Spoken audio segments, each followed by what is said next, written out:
Vamos lá, gente, vamos continuando a nossa leitura. Tô lendo uma obra bastante robusta, bastante importante na literatura nacional, literatura mais política nacional, né?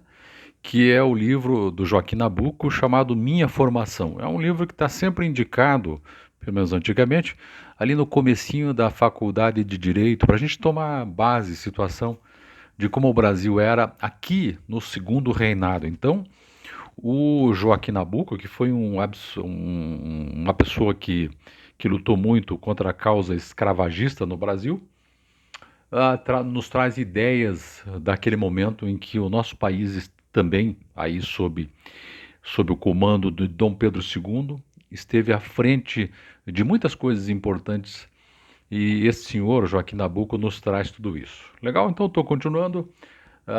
O livro está quase no final, está quase no final. Estamos agora, vamos iniciar a página 203. Vamos ver se eu consigo terminar pelo menos um capítulo num vídeo. Vamos ver se eu consigo lá. Vamos lá. Caráter do movimento agora. A parte da dinastia. Esse é o título do nosso capítulo.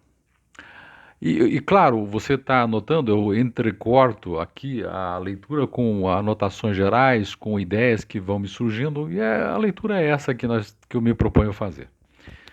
Legal? Então vamos em frente. A abolição teria sido uma obra de outro alcance moral se tivesse sido feita do altar, pregada do púlpito, prosseguida de geração em geração pelo clero e pelos educadores da consciência. Infelizmente, o espírito revolucionário teve que executar em poucos anos uma tarefa que havia sido desprezada durante um século. Uma grande reforma social, para ser agradável a Deus, exige que a alma do próprio operário seja purificada em primeiro lugar. São essas as primícias que ele disputa e que lhe pertencem. A diferença é grande, mesmo para as empresas mais justas e mais belas, se as levamos por diante com o espírito de verdadeira caridade cristã, ou se não empregamos nela, senão essa espécie de estímulo pessoal, aqui em moral leiga, se chama amor da humanidade. O reformador não vencerá completamente pela cópia de justiça que a sua ideia contenha. O resultado da vitória depende do grau de caridade que inspirar a germinação. A política é a arte de escolher as sementes. A religião há de lhes preparar o terreno. Olha que definição interessante, né? Traga tudo isso para os nossos dias. A religião prepara o terreno e a política é a arte de escolher as sementes. Interessante. O movimento contra a escravidão no Brasil foi um movimento de caráter humanitário e social antes que religioso. Não teve, por isso, a profundeza moral da corrente que se formou, por exemplo, entre os abolicionistas de Nova Inglaterra. Era um partido composto de elementos heterogêneos capazes de destruir um Estado social levantado sobre o privilégio e a injustiça, mas não de projetar sobre outras bases o futuro edifício.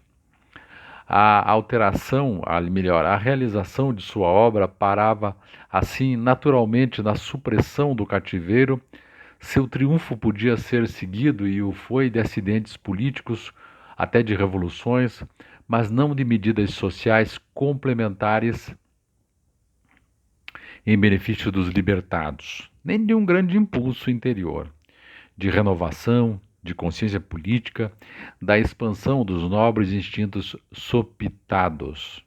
A liberdade por si só é fecunda, e sobre os destroços da escravidão refar-se-á com o tempo uma sociedade mais unida, de ideias mais largas, e é possível que esta proclame seus criadores, aqueles que não fizeram mais do que interromper a opressão que presidia aos antigos nascimentos, os gemidos que assinalavam no Brasil o aparecer de mais uma camada social. A verdade, porém, é que a corrente abolicionista parou no dia mesmo da abolição e no dia seguinte refluía. Durante a campanha abolicionista, em uma das eleições em que fui candidato, um escravo que parecia feliz suicidou-se em uma fazenda de Cantagalo. Contou-me uma senhora da família, anos depois, que, perguntado no momento da morte por que atentara contra si, se tinha alguma queixa, ele respondera ao senhor que não, que pensou em matar-se somente porque eu não tinha sido eleito deputado. Tenho convicção de que a raça negra, por um plebiscito sincero e verdadeiro, teria desistido de sua liberdade para poupar o menor desgosto aos que se interessavam por ela. E que, no fundo, quando ela pensa na madrugada de 15 de novembro, lamenta ainda um pouco o seu 13 de maio. 15 de novembro, a proclamação da República. 13 de maio é a data de libertação dos escravos, né? Outra coisa importante, pessoal, eu sempre relembro, isso aqui é uma obra histórica também.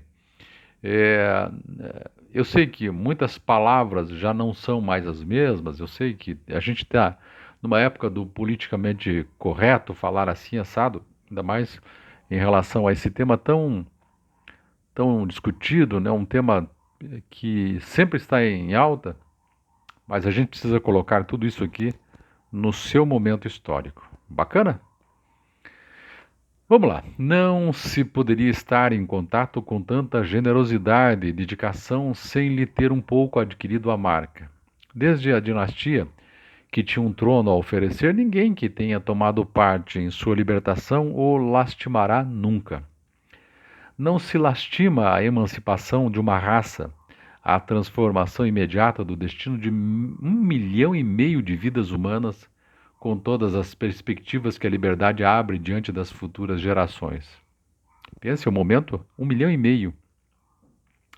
Não há raças ingratas. Senhor Rebouças, dizia a princesa Isabel a bordo do Alagoas, que os levava juntos para o exílio. Se houvesse ainda escravos no Brasil, nós voltaríamos para libertá-los.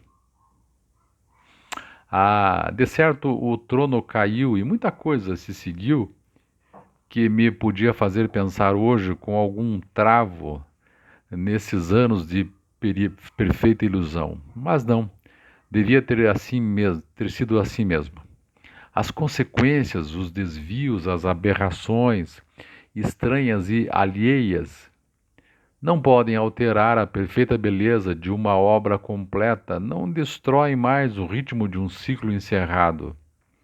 No dia em que a princesa Isabel se decidiu ao seu grande golpe de humanidade, sabia tudo o que arriscava. A raça que ia libertar não tinha para lhe dar senão o seu sangue, e ela não o queria nunca para cimentar o trono de seu filho. A classe operária, a classe proprietária ameaçava passar-se toda para a República. Seu pai parecia estar moribundo em Milão. Era provável a mudança de reinado durante a crise e ela não hesitou. Uma voz interior disse-lhe que desempenhasse sua missão.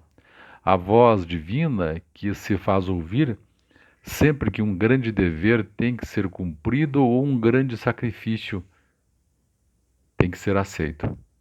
Se a monarquia pudesse sobreviver à abolição, esta seria o seu apanágio.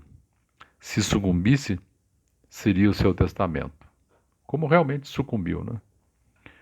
Quando se tem, sobretudo uma mulher, a faculdade de fazer um grande bem universal, como era a emancipação, não se deve parar diante de presságios. O dever é entregar-se inteiramente nas mãos de Deus. E quem sabe a impressão, quando se olha da altura da posteridade, da história, é que o papel nacional da dinastia tinha sido belo demais para durar ininterruptamente para sempre, né? Ele está falando exatamente disso. É óbvio que ele não vive o nosso tempo, ele viveu o tempo dele. Mas se nós olhássemos, nós hoje, olhando para trás, nós teríamos essa impressão a respeito de todos esses fatos, né? Não há tão extensos espaços de felicidade nas coisas humanas. Por isso que a ideia dele é por isso que a monarquia durou pouco. Os, óbvio, ele está falando antes, né, e eu estou fazendo uma análise depois. O fundador fez a independência do jovem país americano Ele está falando do Brasil. Desintegrando a velha monarquia europeia do que era herdeiro, então, Dom Pedro I, né? Seu filho, Dom Pedro II, encontra aos 15 anos o império enfraquecido pela anarquia, rasgando-se pela ponta do Rio Grande e funda a unidade nacional, sobre tão fortes bases que a Guerra do Paraguai, experimentando-a, deixou-a à porta de qualquer pressão interna ou externa, e faz tudo isso sem tocar nas liberdades políticas do país, que durante 50 anos não são, para ele, um noli me tangere. Por último, sua filha renuncia virtualmente ao trono para apressar a libertação dos últimos escravos. Cada reinado, contando a última regência da princesa como um embrião de reinado, é uma nova coroação nacional. O primeiro, a do Estado; o segundo, a da nação; o terceiro, a do povo. A coluna assim está perfeita e igual. A base, o fuste, o capitel. A tendência do meu espírito é colocar-se no ponto de vista definitivo. Desde o 15 de novembro não é uma queda, é uma assunção. É a ordem do destino para que a dinastia brasileira fosse arrebatada antes de começar o seu declínio, antes de correr o risco de esquecer a sua tradição. De certo, o exílio do imperador foi triste, mas também foi o que deu à sua figura a majestade que hoje a reveste. Não há assim nada que me faça olhar para a fase em que militei na política com outro sentimento que não seja o de uma perfeita gratidão. Não devo à dinastia nenhuma reparação. Não lhe armei uma cilada. Na humilde parte que me coube, o que fiz foi acenar-lhe com a glória, com a imortalidade, com perfeição do seu traço na história. Ninguém pode afirmar que, desprezando a abolição, ela se teria mantido, ou que não teria degenerado. A abolição, em todo o caso, era o seu dever, e ela recolheu a glória do ato, deu-nos quitação. Que seria feito na história da lenda monárquica brasileira se, no mesmo dia, se tivesse proclamado a República e a abolição? Gratidão infinita pelo 13 de maio. Isso, sim, lhe devo e deverei sempre. Nunca, porém, reparação de um dano que não causei. Interessante nessa questão, ele levanta aqui a respeito de que o movimento todo foi feito pela monarquia. E está comentando exatamente isso, que se de repente tivesse acontecido da abolição da escravatura, né? Estou usando palavras dele, tivesse acontecido pela mão dos militares, pela mão da República, essa fama, essa ideia não teria, a ideia e a fama da monarquia não teria ido adiante. Muito, muito interessante esse aspecto. Então é isso. Vamos agora. O capítulo é esse, foi bem rapidinho. Eu pedi para a inteligência artificial fazer um resumo do que nós lemos para a gente poder formatar um pouco mais a ideia. Vamos lá então? Estou usando aqui a inteligência artificial e diz o seguinte: o texto reflete sobre o caráter do movimento abolicionista no Brasil, destacando que foi mais um movimento humanitário e social do que religioso. Joaquim Nabuco, o autor, argumenta que a abolição da escravidão teria tido um impacto moral mais profundo se tivesse sido liderada pela Igreja e pelos educadores, em vez de ser impulsionada pelo espírito revolucionário. Ele critica a falta de medidas complementares após a abolição que poderiam ter beneficiado os libertados e renovado a consciência pública. Que é coisa que a gente vê até hoje aqui, né? Quando a gente vê políticas raciais hoje no Brasil, né? Com reserva de vagas aqui e ali, exatamente para tentar buscar uma reparação deste tempo aí. Muito interessante. Nabucco também reflete sobre o papel da dinastia brasileira na abolição, destacando a coragem da princesa Isabel ao assinar a Lei Áurea, mesmo sabendo dos riscos políticos que isso representava para a monarquia. Ele vê a abolição como um ato de grande humanidade e um legado glorioso da dinastia que, apesar de ter levado ao fim do regime monárquico, cumpriu o seu dever histórico. E aqui uma pergunta que ficou para mim no ar. Será que a libertação dos escravos, como grande feito, dentre outros, né, do segundo reinado, já pela princesa Isabel, será que isso, de fato, acelerou a República? Será que, será que isso foi um elemento importante para acelerar o 15 de novembro de 1889? É uma coisa para a gente pensar, né? Eu nunca tinha pensado por esse aspecto e esse texto me deu essa luz aqui agora. Continuando.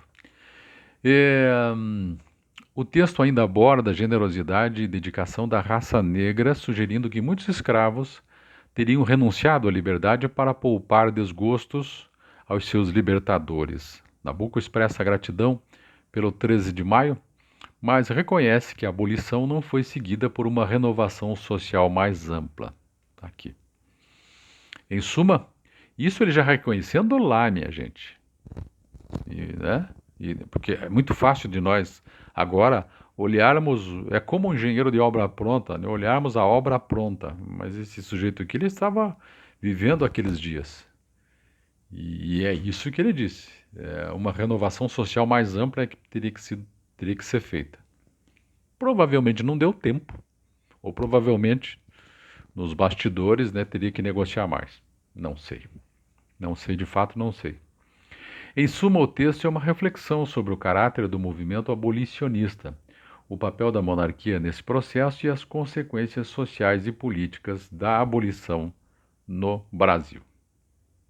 É isso, foi rapidinho esse texto, falando sobre o caráter e consequências da abolição da escravatura no Brasil. Valeu, gente! Então é isso.